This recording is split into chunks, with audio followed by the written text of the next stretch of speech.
Idiot going the wrong way. Love that. Oh, I love it when you go the wrong way. Oh, God, that's good stuff. You should have stopped and blocked his way next time. No, no, he was wrong. All right, here. Well, yeah, I guess.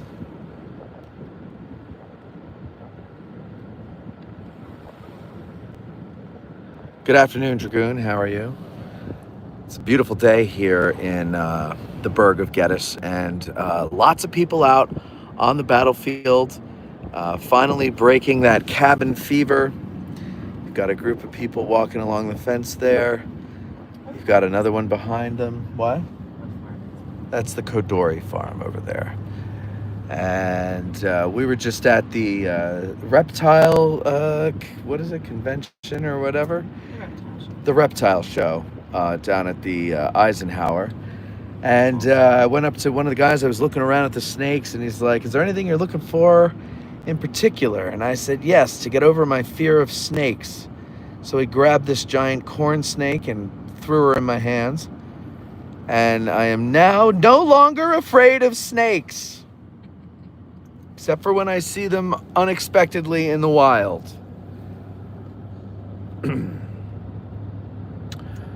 Let's see. Hello, Peter Zach. Hello, Levi the Nerd. Hello, Phil. Hello, Dustin. Hello, Marie. So driving through the angle here today. As you can see, I have my hands free to move the camera about because Cindy is driving, which is the nice thing about this, is that I can point the camera at things like people or statues or monuments or cannons or trees of knowledge. That's called the Tree of Knowledge. Bet you didn't know that. You know why it's called the Tree of Knowledge? Do you have a guess, Cindy, why it's called the Tree of Knowledge? All right. Well, it's called the Tree of Knowledge because on hot, sunny days, guides bring their groups under the shade of that tree. Mm-hmm. That's what I was told by a guide. But I've been told a lot of things by guides that turned out to be not true. But that's because myths somehow got into the history. Make a right, yeah. Hello, Donald. How are you? It is a lovely day. No, they've seen McDonald's before. Here's Ziegler's Grove. See, we don't normally get to see these views because I'm pointing the camera out the windshield. Thank you very much, Sharktooth Bill. He says, get yourself some food, Matt. Have a wonderful day. Thank you. I'm going to save my appetite for... Actually, no, I should probably eat beforehand, shouldn't I? Yeah. I don't want to pig out and then be burping into the microphone for tacos and trivia tonight, which will, of course, be one of the greatest events ever to be held in Gettysburg, probably since the battle. Probably. And hopefully some of you will be there. Make a right. Hello, Valerie. How are you? It is a beautiful day in Gettysburg. Big Joe, hello. Heading to the battlefield shortly from Virginia. Very good, Joe. What part of Virginia? I'm sure that open window noise is annoying for you all, so I'll close the windy. Are you going to make a left turn here? That'll be the opposite of right.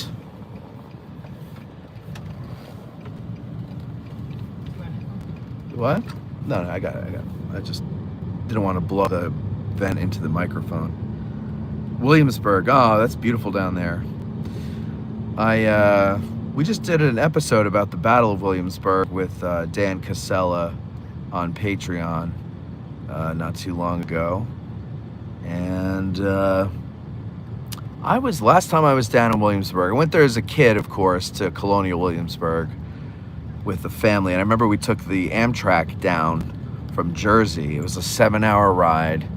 And at one point, probably around DC, we stopped, and on our car came a whole bunch of French foreign exchange students or whatever, some group of French kids on a trip of some sort.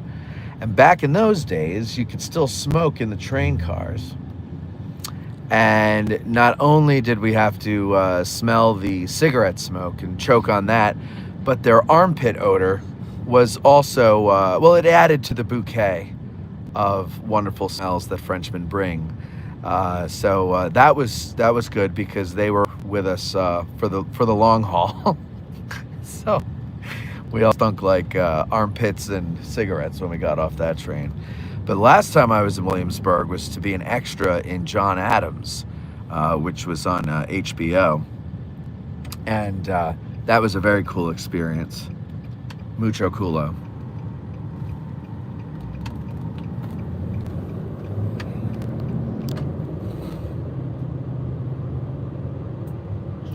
Yep. And you're going to go left. Yeah, Cliff. Well, put it like this. You know what I'll do is I'll take a screenshot of the scene I'm in, and I will circle where I am, and you'll be like, that could be anybody. It's the most unimpressive extra job that you'll ever see. I'm gonna make a left in that road there.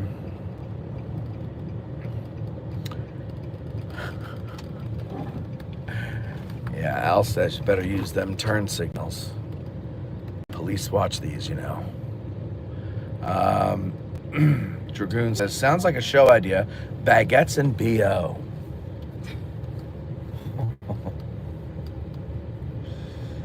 What were you saying? No, that's what somebody said. Awesome, do it. Extra work is always fun. Yeah, thank you. I just got, I'm like, what are you talking about, extra work? Yes. No, I will take the time to do that little extra thing just to show you how unimpressive it was. But the experience was very cool. And I got to watch Paul Giamatti and David Morse act like 12 feet away from me.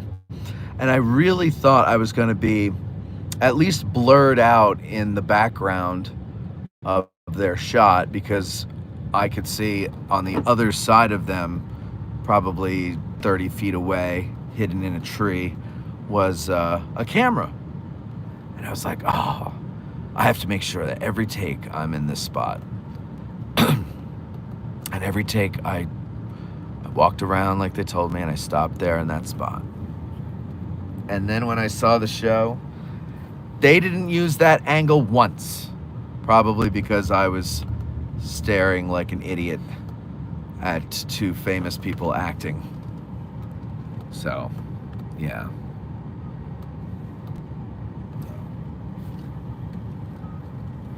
I know, City's got a private phone call. I'm going to just mute the mic here, but you can still see the wonderful.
All right, the private phone call is over. Valerie says, Was in Gettysburg a few weeks ago and tried Little Ground Top coffee. It's so delicious. Been drinking it almost every day.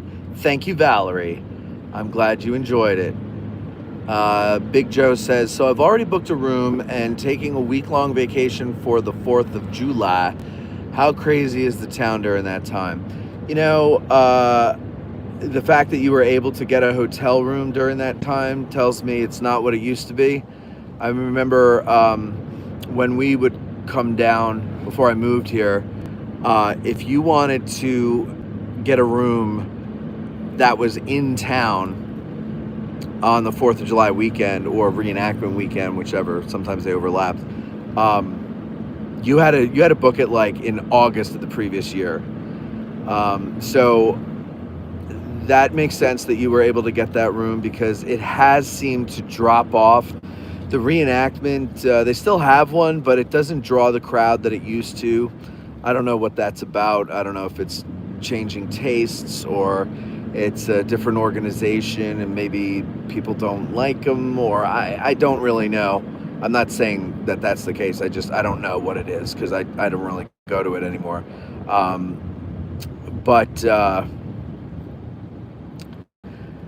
boy.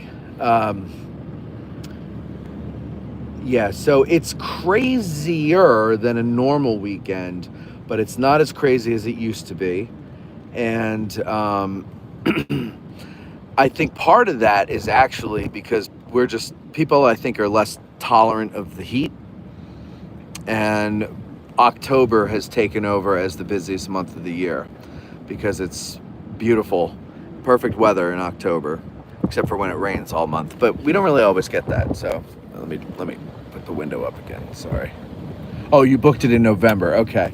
Well, yeah, and you were able to get it for a whole week, so yeah. But still, when I used to have to do it in August, if you waited till like September, the pickings were slim, and beyond that, you were kind of out of luck. So there were a few years where we would forget, and we ended up staying in Greencastle or Hagerstown or something like that, which was fun, because then you'd drive into town the half hour, 45 minutes, and then you'd hit town and sit in traffic for another half hour, 45 minutes in the freaking heat, trying to get to your final destination. So it's not as bad as it used to be, but it's still not great. Cliff says, if you're ever bored and want to see ya boy, look for the music video for Ghost of You by My Chemical Romance. At about 27 mark, you'll see my beautiful bald vista. All right, I'll look that up. If you ever get bored and you find a show called Mysterious Journeys, there's one about Gettysburg, and you will find yours truly prominently featured as one of the people telling the story in the dramatic recreation of them seeing a ghost in the train yard. I even have hair, and I have a much more slender profile than I do now. So that was a long time ago. Big Joe says booked in November. Okay, read that. Dustin says had a couple little ground top each morning on the hog hunting trip this week. Had to get the days started off on the right track.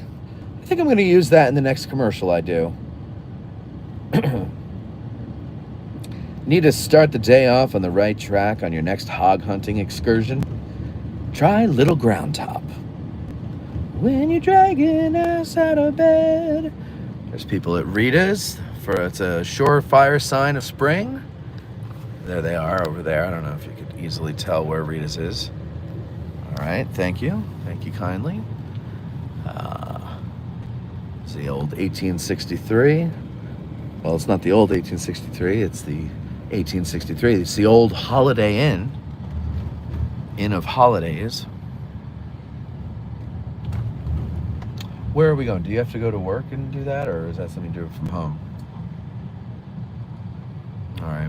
Do you want to eat out or eat at home? I have that last piece of steak that I could eat. That'll be enough.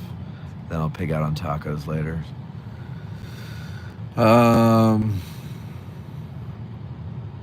JJJ says, C. McCurley, okay, all right, there you go. Peter says, I'm glad I was able to attend the reenactments in the 90s in Gettysburg when it was great. Also, the event was combined with the Civil War Trust. Tenting was cool, but now I'm old. Yeah, so I had Stephen Byers on yesterday. We did a spotlight on. I'm starting to do those up again, and those are going to be free on YouTube, right off the bat. Not live, but recorded and everything. Anyway, Steve was. We were talking about Steve. The reason he's on Spotlight on is because he runs the book club, and I want people to get to know the people in our little neighborhood here, So we were talking about, history and how he got into it and all that, and reenacting. And we talked about a lot of things. But when he was talking about reenacting, he mentioned the 135th. And I was like, oh, the 135th. I was there for that as a spectator, and it was awesome. And then he reminded me, as soon as he started saying it, I remembered that a guy got shot at the 135th. And I don't think they ever figured, I don't know, do you guys know? Does anybody remember that story? And do you remember more details? We couldn't quite remember the details. Oh, excuse me, I gotta get my Molotov cocktail.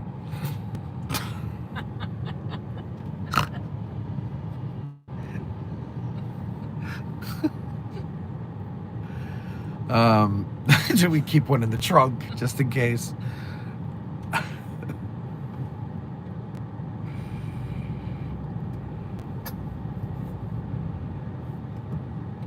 Peter Zach says, I was next to the guy who got shot. All right, tell me the story then, Peter. Man, I wish we had done it live. You could have called in. Because we were trying to remember, first of all, did they ever figure out who shot him? What was the circumstance? Was it somebody who live fires too and forgot to check his ammo? But our question was, how would you not know when you're loading? Because, it's heavier than a blank. So, how would you not know?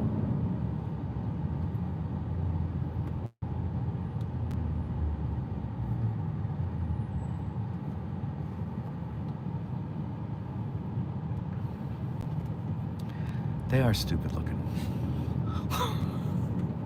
It's like, I thought had a Back to the Future 2, but it just, I didn't think that was the better of the movies.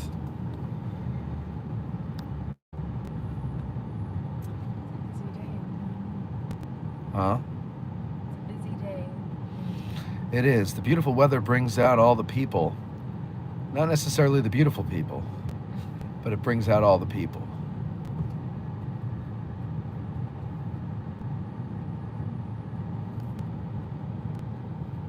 Here's the Adams County Library. It was once the post office, and I believe the, I don't know if it was technically a visitor center, but the headquarters of the National Park Service. I believe it was their first one back in the 30s.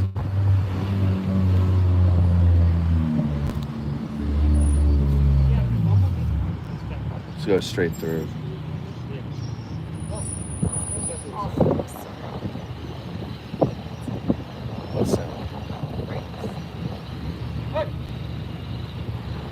Somebody knows somebody in the car there. They're pointing. That is the American male bonding ritual of yelling and pointing until the other person points back and nods his head in a positive or affirmative manner.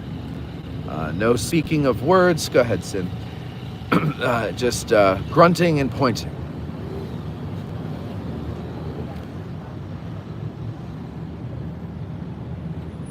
All right, the guy who shot the gun was using a borrowed revolver. He was from France. Of course. Of course he was from France.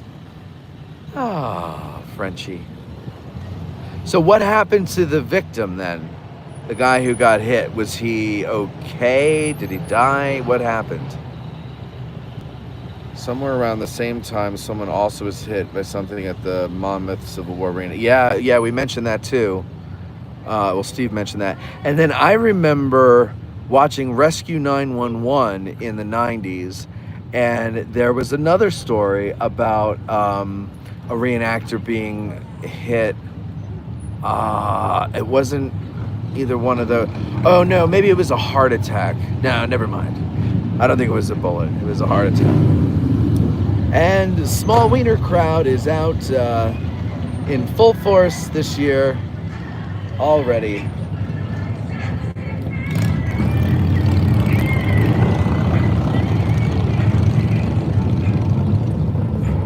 Go straight through there.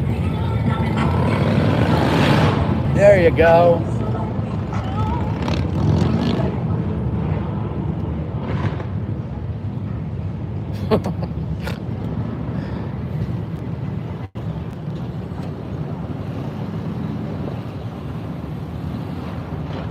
Nails on a chalkboard.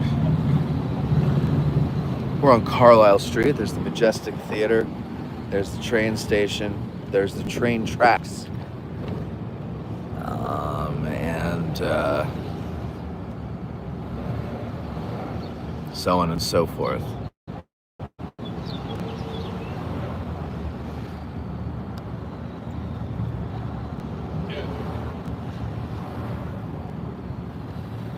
Peter says, I don't know, he was hit in the neck. Ouch. What is this person doing? Are they parked or are they... No, he's parked. Well, he'll learn. He'll learn. You know, it's a tourist town, which means you just do anything. You're on vacation. Nobody knows you. Here are some of the houses of ill repute. No, they're not all houses of ill repute. I don't even know what the hell they are. Some of them are Greek life. Others are not. One's a funeral home, the college funeral home. And I don't know, I think they're not allowed next year, right, to live in these houses? So does that mean they have to sell them, or who knows? There's Heckman's Battery.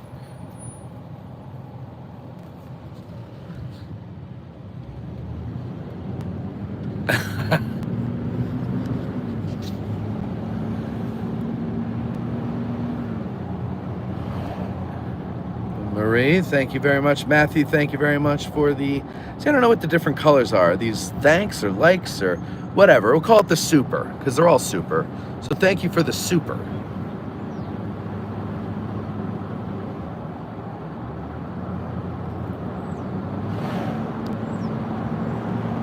And here's the part of the first day's battlefield, Howard's Line.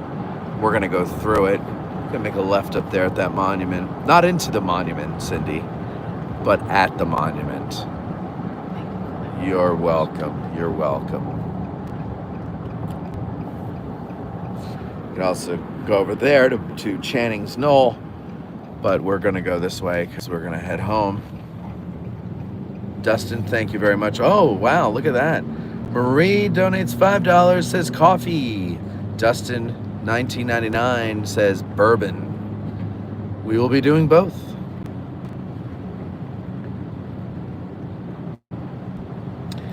Ziggy says, oh, Ziggy, I haven't seen you in a while. Says, thanks for the view. Appreciate your work. Truly. Thank you very much, Ziggy. Truly, I appreciate you saying that. Matthew says, the guy who shot the unspent round was from France. Yeah, that's what Peter said. Well, I mean, I'm surprised he wasn't pointing the gun backwards when he was shooting. So, I mean, at least there was that, right? And at least he didn't drop the gun in retreat.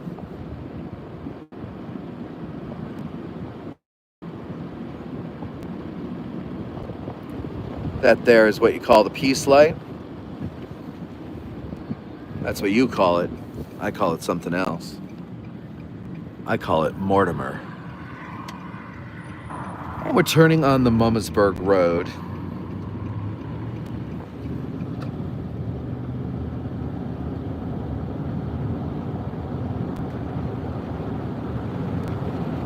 Yes, very much, Triangle, very much. Peter says, what was the result of the accident last year? Oh, that's a good question. Do you remember what the result was last year of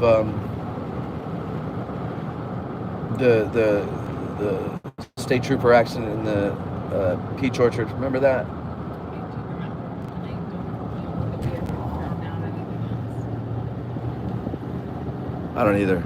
Yeah, I don't remember. It was a van and somebody. Yeah. It was like one of those stories that everybody was talking about and then it just disappeared.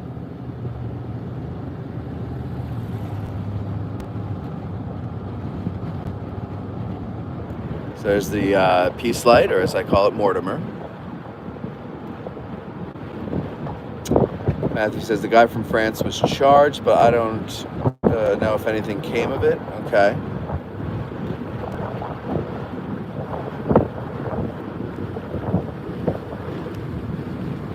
I'm going to turn right here. Sorry.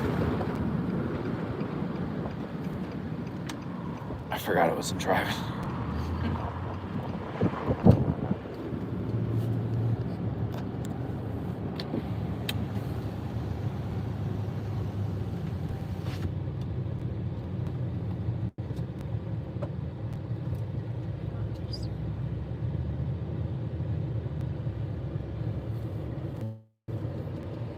So lots of people out and about today on the battlefield, and it is a perfect day to be out on the battlefield. Great weather.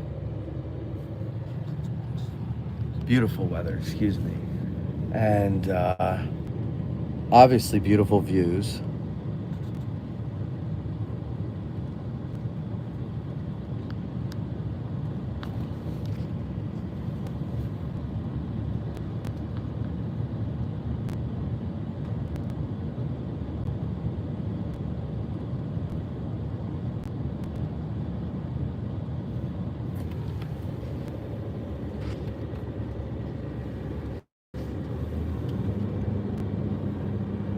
Couldn't get that to focus.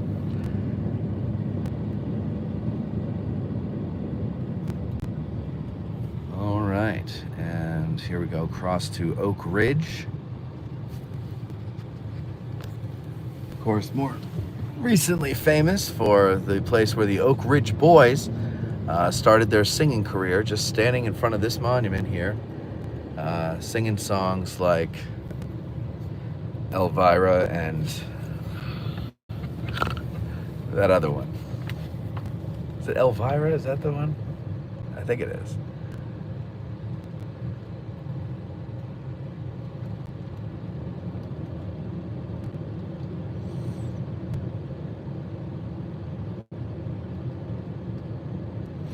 Thanks, Cliff. Have a good day. Peter says, think Civil War or Gazette Times had an article on the incident. Oh yeah, I remember seeing a lot of, not a lot, but a good number of articles. The thing is, I was there and I didn't even know it happened till after. Probably like a year or two after. Ziggy says, it looks awesome. It was amazing seeing that in real life. I did the 160th and it was just so amazing. Yeah, it is, you know, videos, pictures, whatever, they all, oh, Scott Hancock. They're all good. They're all good, especially if the photographer has a good eye. But you gotta actually come here and see it. There's a difference to stand on the land and look about and read the stories to yourself or hear someone talk about them. Totally different situation comedy.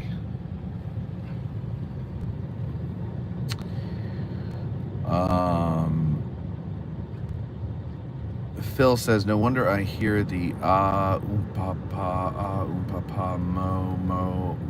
Oh. He's doing Elvira. Every time I climb that tower. Let me make a left here. Michael Patches says, you plan on going to see Ken Burns in May? Nope.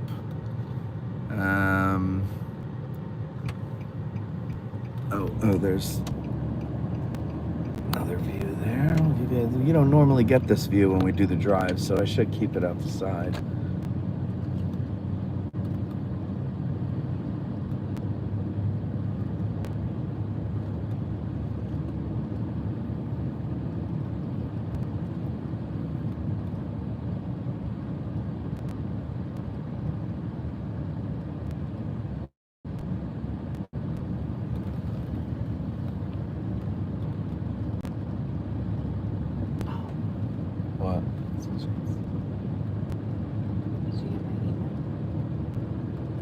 Oh, do I need to do something? Well, they're ready. Oh, yeah? Yeah. All right, cool.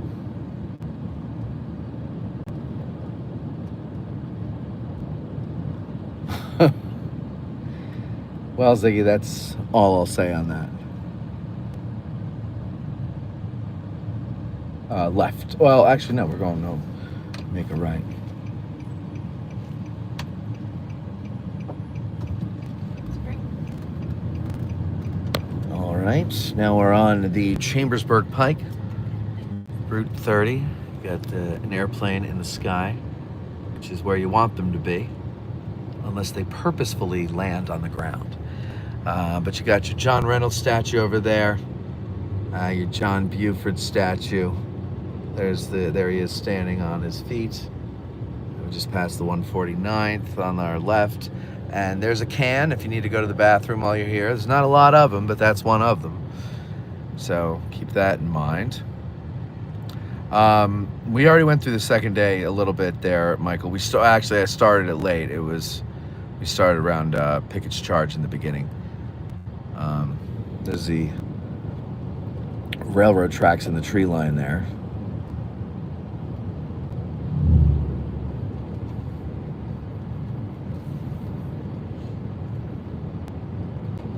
Willoughby Run is right there. Just crossed it.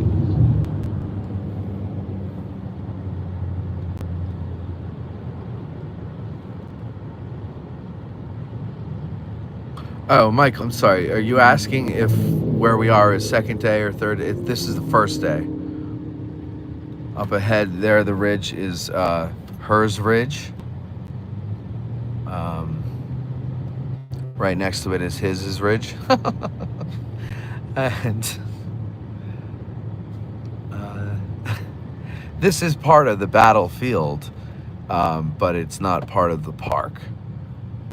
The Confederates launched their attack on McPherson's Ridge, which is behind us from here, after pushing back Buford's cavalry vedettes from a mile or probably like a little, maybe a mile out from where we are now. I'll point it out to you because we got to stop there to make a turn. But yeah, so this was all battlefield. Yeah, keep going straight. This was all battlefield, but it just wasn't able to be swallowed up and preserved.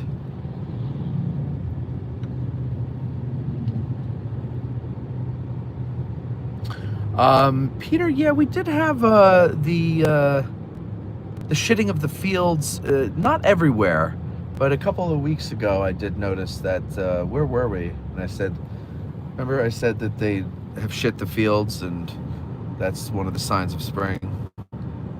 That as much as I hate the smell of shit everywhere, I also like it because it reminds me that spring is coming and winter's almost gone. I might have just made a brief comment about it.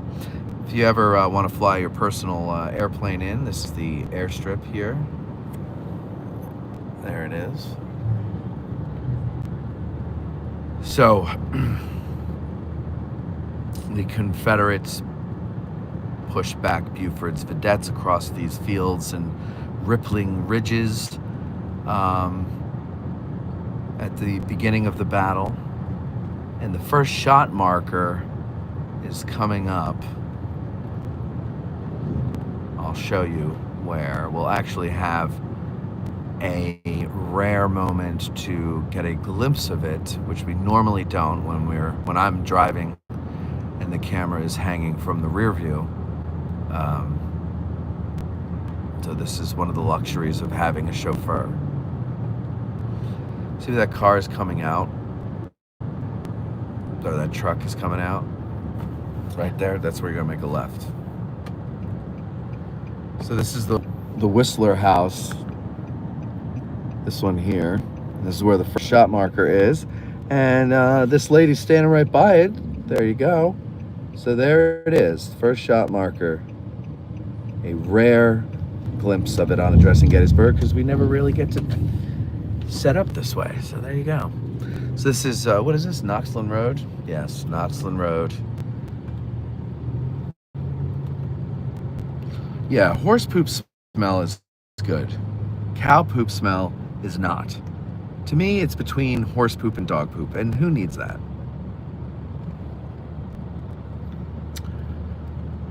Pig farms are worse. Yes, those are the worst. No drone sightings, Michael.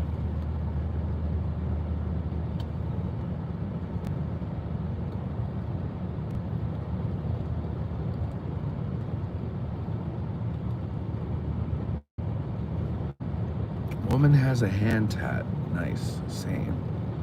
What one had a hand? Oh, that? No, that's a stamp from the.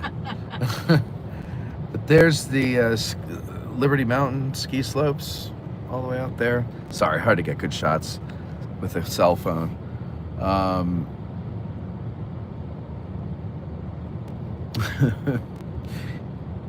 Peter, this must have been when we were at the Whistler house. Did he paint his mother before the battle? Only geniuses get that joke, Peter. And I'll have you know, I have no idea what you're talking about. No, I get it, of course. Whistler's mother, the famous painting. This was Ephraim Whistler. I don't think any relation. Cloudy day, but not a cloudy day, you know? Nope. Sorry. Close, but no cigar. There's some water and rocks. You're gonna go to the end of this road and make a left, and then your immediate right. Well, not an immediate right, that'll take you right into the trees, but you want to, the first right that you could possibly make, that's the right you want.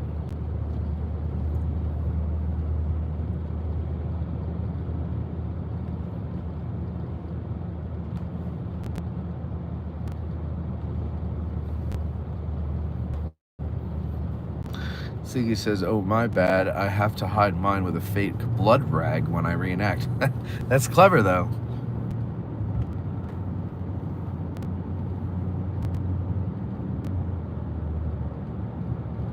It's, yeah, it's got to be around 74 by now, Michael. It's up there. It's up there. It's 77. It's 78. Oh, it's 78. So it's almost 80.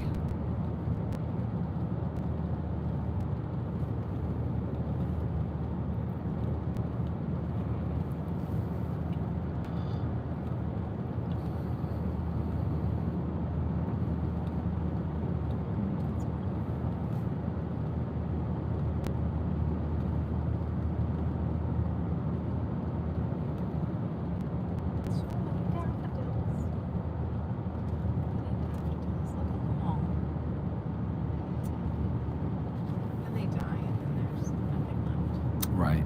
They're just here for a little bit.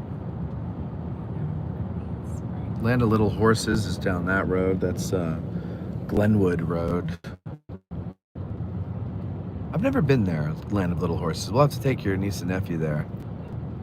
Because I have not gone. And I wonder if I could ride one of those horses.